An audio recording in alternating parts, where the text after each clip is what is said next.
Hi, this is Tony Cottee, and you're listening to the We Are West Ham podcast.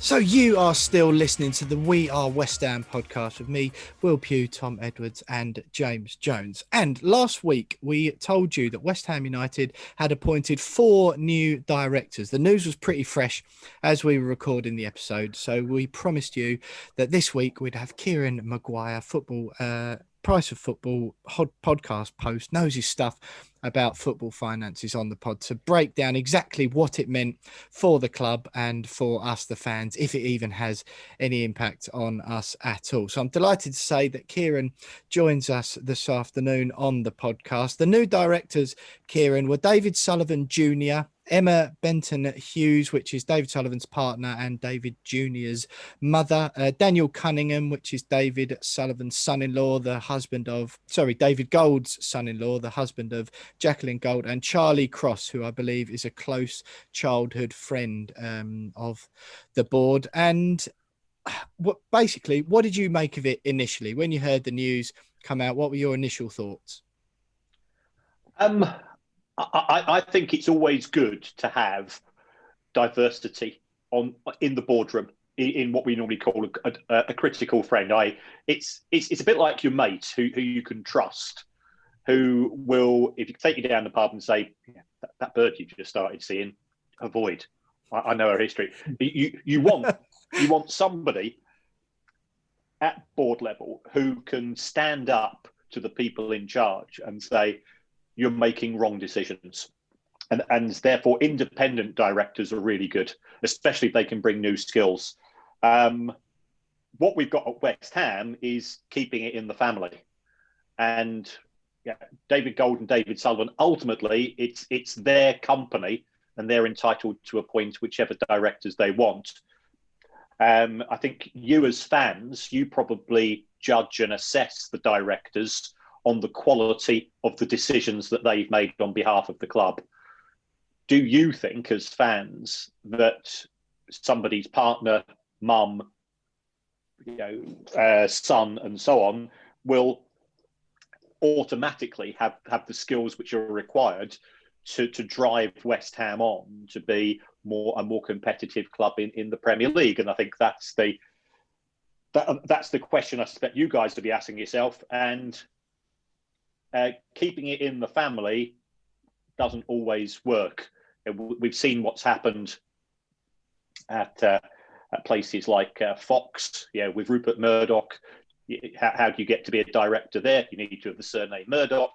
Yeah. How do you get to be in Donald Trump's inner sanctum? You've got to be son-in-law. And by restricting the gene pool of talent at board level, I think you do come under extra scrutiny, and you run the risk of being accused of nepotism and not appointing the best people for the job, but appointing the people who are closest to you. So I think that will be the reaction of the fans. I don't know the skills of these people. It could be that they're perfectly well qualified to be a director of a football club. And if being the director of Horny Housewives on the Job, according to this list of films I've got in front of me, makes you the right person to be on the board of a football club, in the opinion of the club owners, then ultimately it's their decisions to make. Yeah. Of course. I mean, we went to great lengths last week because there was plenty of fans piling on Twitter already saying, this is a joke. Look, they're just keeping it in the family, blah, blah, blah. And we always want to keep an open mind. That's why we're delighted to have you on today to shine a bit of a light on it for us. So those appointments put West Ham, they've got 11 total directors now. So Gold, Sullivan and Karen Brady, Andy Mollett, who's the long-standing chief financial officer. He's an experienced chartered accountant. Daniel Harris, who's a non-executive director, who's the owner of Alba, Bush, Grundig and Goodman's electronics companies. He came on board just before, around the time that Golds and Sullivan were purchasing the club off of the Icelandics in the first place. So he's been on board a while. So that's your existing 7. So you've mentioned it there that, and I think you've assumed, or it's fair to say that what you were saying, that they've taken them on board and whether they've got the right skills to do a job. I think the question that a lot of fans are asking, certainly listeners to our podcast have been asking, is there a job there for them? You say that as if that's why they've made the appointment, but the Times in the week suggested that the appointments were just so they can take family to games. Other fans online, some I think hopeful fans, were suggesting that it was in preparation for a sale in the near future, and that those members of the new members of the board and their, obviously, who also happen to be family and friends, will in some way benefit financially. Why ultimately, that is the question, no need for frilly words from me, why have they made these appointments? If we take the second issue in terms of financial benefits, if West Ham or WH Holding, which is the main company, if that company is sold, the money will be received by the shareholders. Now, those shareholders are still in the main David Gold and David Sullivan. So you can be a director of a company without being a shareholder, and therefore you wouldn't receive any financial benefit. Many directors of football clubs are unpaid. So I'm not certain of the financial benefits to these people of coming on board. It could be there's an element of succession planning. Both David Gold and both David Sullivan are senior guys age-wise, and perhaps they are looking to pass on the club, or if something happens to them. And I know there's not a lot of love lost between the fan base and the people in charge, but you don't wish illness or death upon anybody. And it could be that they've spoken to their advisors and said, what happens if one of you does, hopefully not, catch COVID or get run over by a bus or whatever? What's going to happen in terms of succession? And they might have said, well, actually, we want somebody to look after our interests once we've gone. And therefore, by having a family member on board, to allow those people to become familiar with how the decisions are made at board level, it is part of sort of a longer term process. If clearly David Gold Jr. is keen on the club, David Sullivan Jr. And so on, and therefore they want to sort of learn the ropes in terms of what's required to be involved in running the club from the next generation up. Well, I tell you what, Kieran, I think lots of fans listening to that will have their head in their hands at the moment, because I think there's the word seems to be going round, or plenty of, like I said, hopeful fans, I think, we're latching on to the idea that it might be because a departure was imminent, but it sounds like there's a chance it will be another full generation that fans have got to cope with, or certainly ones of that anti-GSB persuasion, of which we've seen this season. There are thousands of those.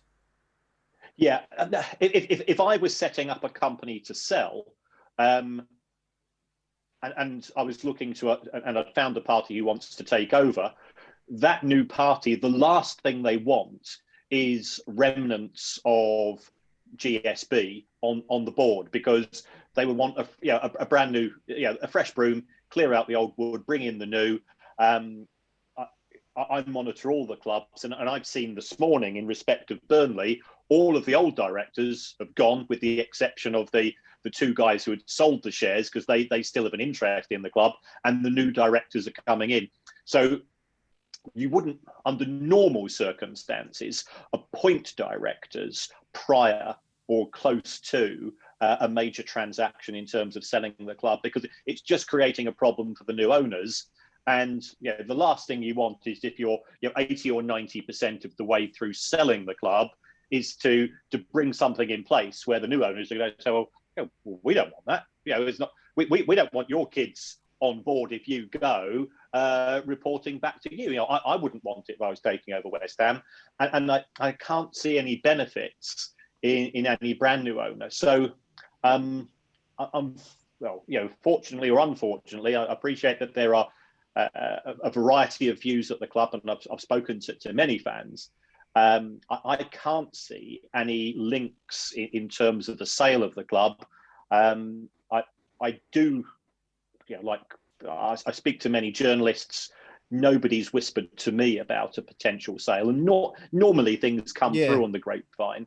So never say never in football, because the Manchester City deal went through completely under the radar when Sheikh Mansour came in. I know some of it when they were offered £800 million a couple of years ago for the club. To me, that looked an absolutely amazing offer. I would be surprised if they got anything near that today in a COVID environment. So I can't see the logic in having lots of family connections on board if you're looking to sell. Because the first thing that the new people want to do is that they'll want their own chief executive in, they'll want probably their own finance director, they'll want their own commercial director, and things of that nature. So to have a board of 11, I think it could be more linked to the tickets. My understanding is that when you go to an away game, you're entitled to up to 10 tickets in the boardroom. So if they've got 11, the chances are that most of the clan could therefore go to away matches in future. It could be something as simple as people from the family want to see the matches they can't do in a COVID environment, but if they're board members, they can. So it could be something as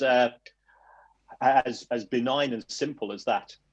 Yeah, well, that's what the Times were suggesting under the current COVID protocols. As you say, there's I think it's directors plus 10 that are allowed into games or something. So perhaps it is just that. I think I will bring Tom in a minute, because I know he's got some questions he's keen to ask you surrounding transfers. But yeah, so it's certainly interesting as far as that goes, because I think, as always with these things, when these things come out, the murky world of football finance, which you obviously understand a lot better than the majority of us, is that fans hear it and they see the headlines, new directors, especially among West Ham fans, there's immediate, oh my God, why? What's happened? What's the bad reason that this has happened for? So, yeah, I mean, even that, I think fans, if it is just as simple as wanting to get tickets for the games, that still seems a little bit crass and classless, to be quite honest, to go through the rigmarole of adding new directors. But that's in the Times piece as well. It's worth noting that they contacted West Ham, who refused to comment on the story. So I know Tom wants to ask you about some transfers. I think I'll kick us off before Tom takes the mantle off me with the Sebastian Haller one. Obviously sold to Ajax earlier in the month for a deal believed to be worth between 20 and 25 million. Haller originally signed for the club for 45. A lot of that deal was made up by installments, payments, and based on certain criteria being hit. We had the story at the sort of towards the middle/end of last year about West Ham having failed to pay one of the installments, and Eintracht Frankfurt having contacted FIFA to complain about it. That issue kind of went away afterwards. So what's your understanding of the Haller situation and the sort of repayment schedule and the breakdown of that deal, where that money is and has gone and all that sort of thing? Well, as far as Eintracht Frankfurt are concerned, they are still looking to have the closure of the deal at their end. Now, a lot will depend upon the nature of the paperwork, and normally in a transfer, if there are outstanding instalments due, because paying in instalments is the way forwards. Yeah, it's the way that modern transfers are taking place, because they're not for 50 or 60 grand anymore. We are talking millions of pounds. Under normal circumstances, if the player is sold by a club such as West Ham and there are outstanding instalments, then they have to be paid up immediately, because that will be sort of what's referred to as a change of control clause. So how much net West Ham will get from this is clearly unknown, because we don't know the details of the deal. But I would expect that it's not going to be a huge amount. I mean, the original transfer It looks as if it was down to be covered over a number of years. I've got the figures here. At the end of 2019, West Ham owed £87 million in instalments on a variety of transfers. So it could be that Haller's was included in that. You're never quite sure, because it all depends on when he came in 2019-20. So West Ham did owe quite a lot of money. And therefore, it looks as if they had got into the habit of buying players on credit, because as recently as 2015, they only owed 23 million to other clubs at the end of the year. That had gone from 23 to 87 in 4 years. So they were buying players. I know that fans are unhappy about West Ham's commitment in terms of the transfer market. They were buying players, but they were buying them on credit. And if you sell something which you've previously bought on credit, normally the creditor will turn around to you and say, right, well, you just sold it. There's some outstanding instalments. You've got to pay us up immediately. That's the standard way. Yeah, without seeing an individual contract, I really can't comment any further in terms of the intricacies. But I don't think West Ham will have ended up with very much cash, because by Ajax's standards, 20 to 25 million pounds spend is a lot of money in the context of Dutch football. Kieran, looking at another transfer which we've done recently is the Said Benrahma one, and I'm wondering how much is that affecting our current budget, because obviously we've got him an initial loan, and then there's supposedly a £30 million payment depending on, I think it's a health problem, his lung. So obviously that looks like that's coming out the budget, and we've got a seemingly reluctance to go out and spend money. How much of that is due to the fact that that is something which is going to be taken out our budget eventually? Or is it just a matter of fact that COVID's hit us and we don't have the money to spend? Or is it because our budget's taken up elsewhere? Well, when you're doing a budget, you look at cash flow. So, how much ultimately you're going to pay is irrelevant. Is how much are you committed to be paying out over the course of the next 6 months, the next 12 months, next 18 months, and so on. So you'd normally look at it in sort of 6-month chunks from a transfer perspective, because transfer payments, especially when they are instalment based, are normally on an annual basis. My concern looking at West Ham's figures, I've already mentioned to you, they already owed 87 million at the end of 2019, and that's before you sign a player for that particular season. So from a cash flow point of view, I think West Ham were finding it quite challenging. The money that was being generated at the London Stadium wasn't probably as much as you were expecting. I think when I've spoken to other West Ham fans, they said, well, we love the bowling ground because it was part of our history and heritage and upbringing, and that's why part of the reason we love the club. We will take on board that we're going to generate a lot more money from moving to the London Stadium, because clearly its capacity was a lot bigger. That didn't materialise. In 2015, West Ham made 20 million from ticket sales. By the time you got to 2019, it was 27. You compare that to the TV money, it's not really significant. So the club will have lost that. There was an issue with the shirt sleeve sponsor that went into administration. Bassett and Gold last season. So Bassett and Gold, that's right. Whether there was any money outstanding, there wasn't. I remember it from the time. That was all paid up. Yeah. Okay, good.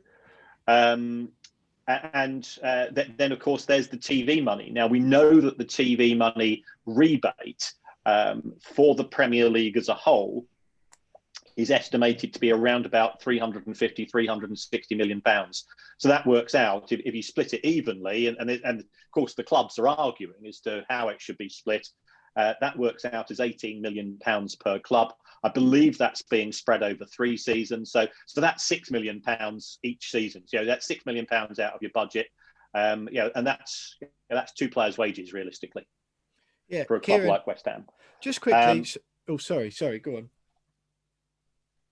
No, that was it really.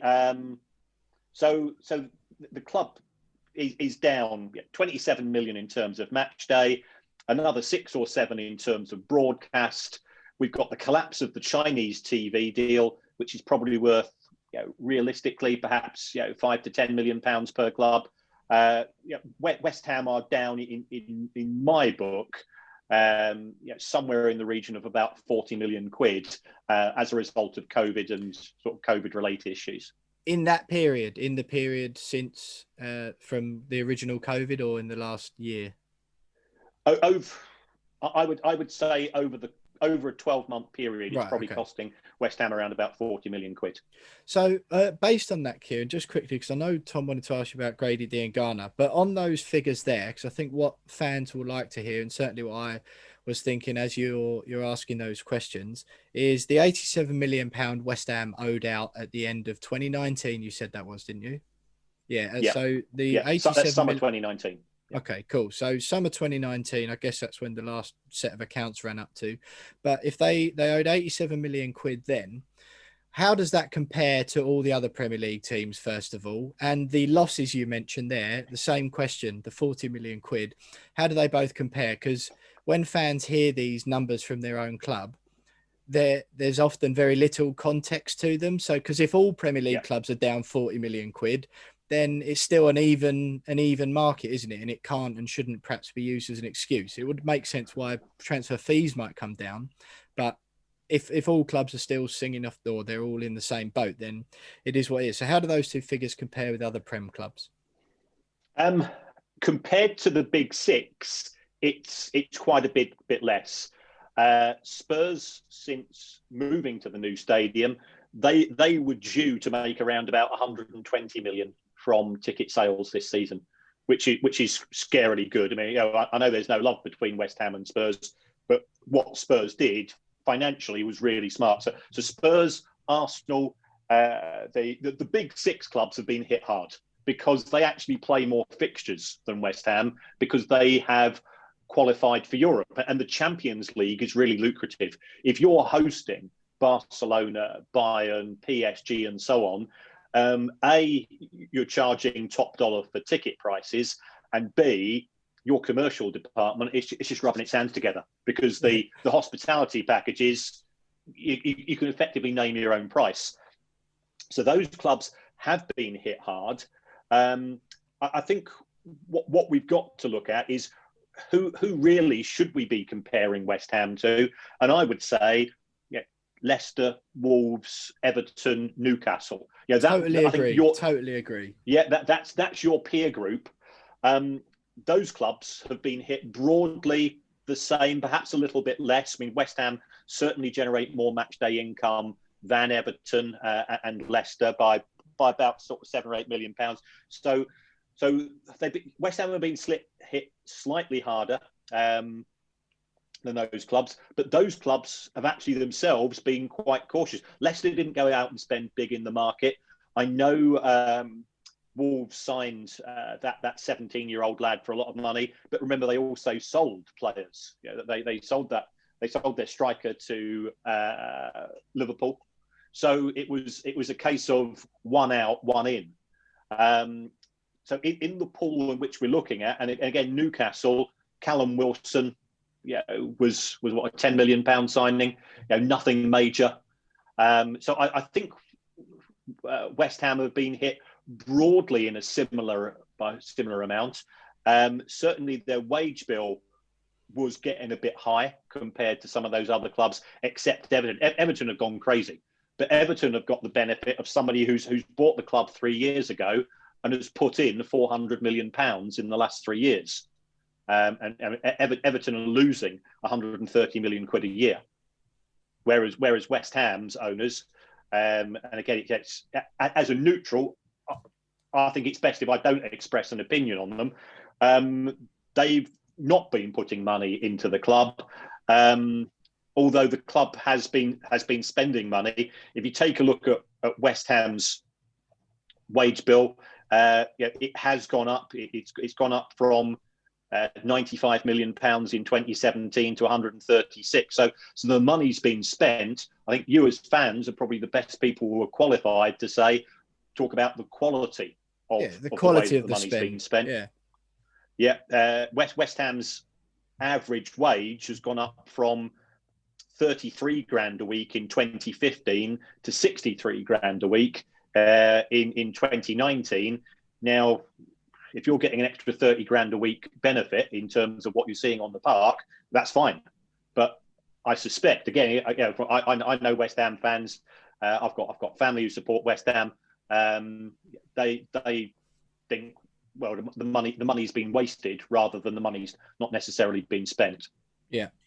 Kieran, another one I wanted to ask you about in the transfer market was this summer we sold Grady Diangana. Obviously, there's a lot of controversy around it for footballing reasons, but I believe we recouped somewhere around the 18 million mark. And the rhetoric coming out of the club was we'll see that reused. And yet the only thing we saw was Craig Dawson come in on loan and Ben Rama on loan, and I think 5 or so million on Soufal. And the question as a fan, you see that, and they released that statement saying we will be reinvesting this money back into the squad.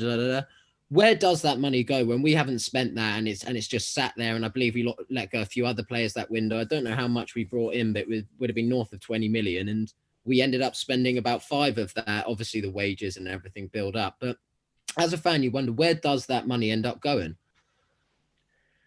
Well, it goes on paying off your outstanding instalments that were already owed.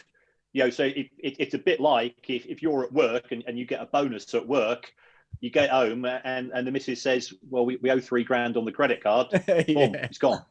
There it is. And that's the position. So by recruiting players in recent years on credit, it meant that although I think clearly as fans, we tend to sort of focus on individual windows, West Ham had spent money, or rather West Ham had bought players in previous windows and they hadn't paid for them. So therefore that creditor was growing and growing. And it could be that the sale of Ben Rama was due to the fact that West Ham actually had some significant payments to make in the summer 2020 window. And once those had been paid, there was diddly squat left to actually invest in brand new players at what you might consider to be competitive transfer fees. Yeah, excellent. Tom, did you have one about David Moyes quickly before I just get back into a couple more nitty gritty before we let Kieran go? Yeah, Kieran, also, there's a lot of chat about David Moyes getting a contract, and I think whoever in football can see that he clearly deserves one now. But the owners have delayed that, and some fans are thinking is that because they're looking to sell again and leave it to the other owners to make that decision come the summer or whatnot. But because it expires at the end of this season, doesn't it? Yeah.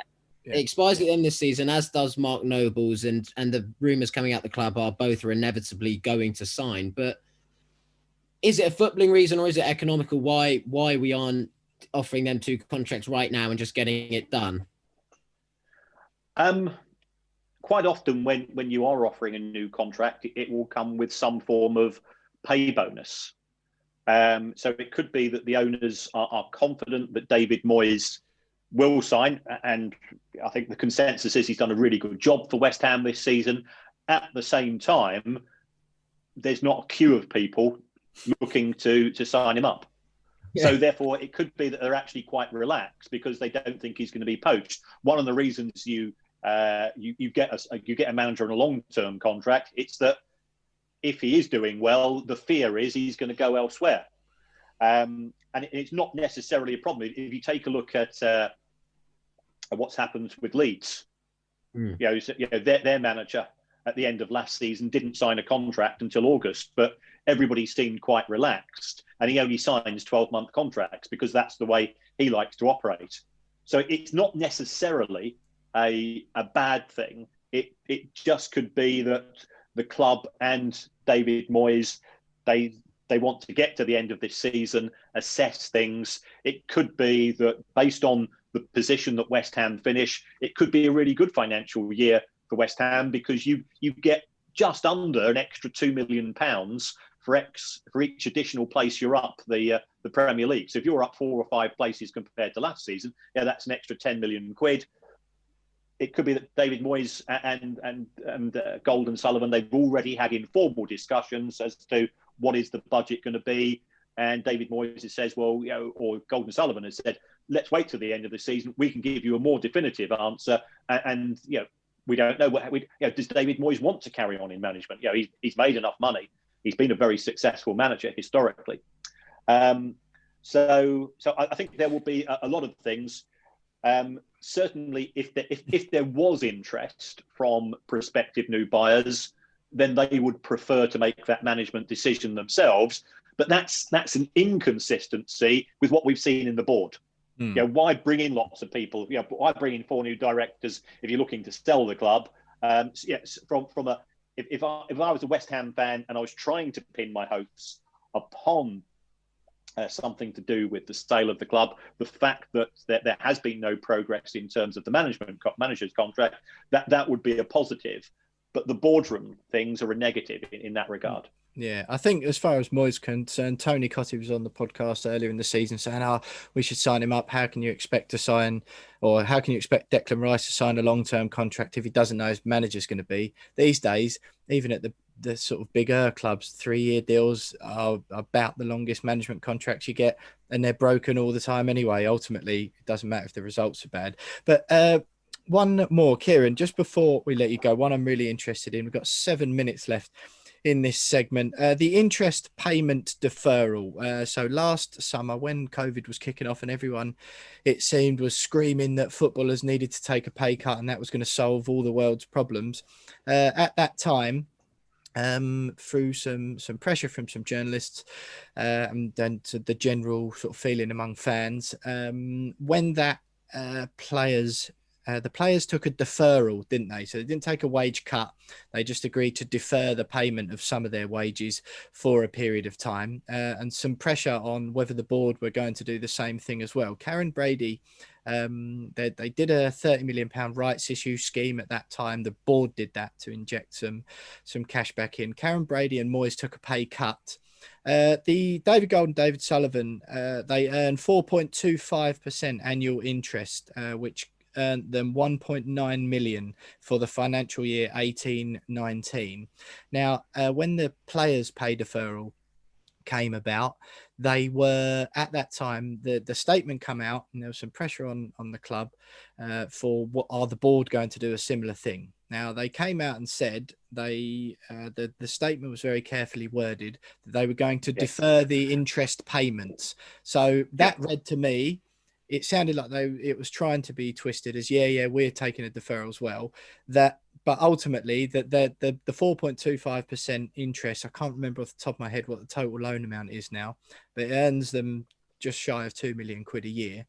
I think it's around 40 million, the loan value, but that 2 million that they're getting every year. What's your understanding of what happened with that? And is, because ultimately we won't be able to tell whether it was deferred at all until the what would it be, 2021 financial accounts come out, which will be a while. So what was your understanding of that? I mean, looking historically at the loans from David Gold and David Sullivan, I think initially that they lent money at around about 6.5%, but they didn't, and it was effectively a bit like when Tony Soprano used to lend money in The Sopranos, is that you add interest to the interest, and nothing was paid for a few years, and then they took a large chunk out about 2 or 3 years ago, and it looks as if they're going to start to build up how much they are owed once again as a result of COVID considerations. So based on my figures I've got in front of me, they have earned, but the only way I can describe it, they have earned £18.7 million worth of interest since initially becoming involved, but they've only taken out around about 14 or 15. So they've never historically taken out all the interest that has been owed to them. They've effectively just left some in the pot. It looks as if they're going to continue to do that for cash flow reasons. Clearly, they're both independently wealthy of their investment in West Ham, so that they don't physically need the cash, and I suspect that the club does need the cash. West Ham has other borrowings as well as those from David Gold and David Sullivan. Those lenders are more likely to want the cash interest to be paid on the appropriate due dates. So because for those listening, again, we want a balanced view on this, which you've been brilliant at giving us so far. For those listening who think, they just do that to earn money out of it, there are reasonable questions that say, look, at plenty of other clubs, owners put money in and then just write the debts off.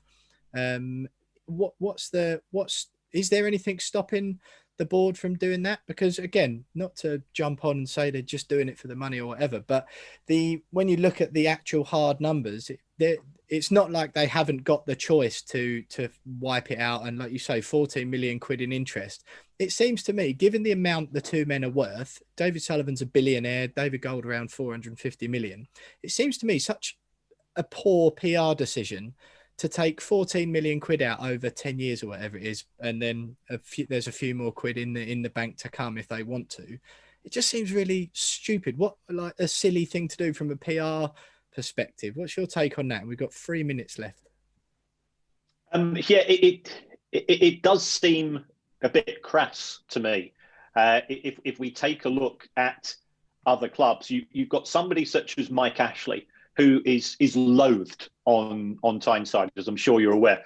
Mike Ashley has lent Newcastle United presently £111 million, interest-free. He's never taken a penny out. Now, you could argue that because he's got his lots of advertising there, but Sports Direct do pay for the advertising. Whether they pay at market rates is not for me to say. So you've got somebody as hated as Mike Ashley, who's being more generous to a club where he's got no emotional connections than David Gold and David Sullivan.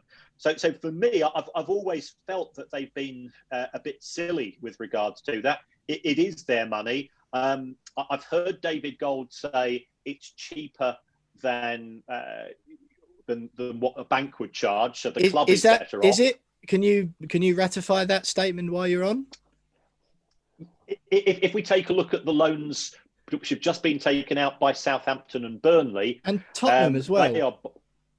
Right. Well, let's just.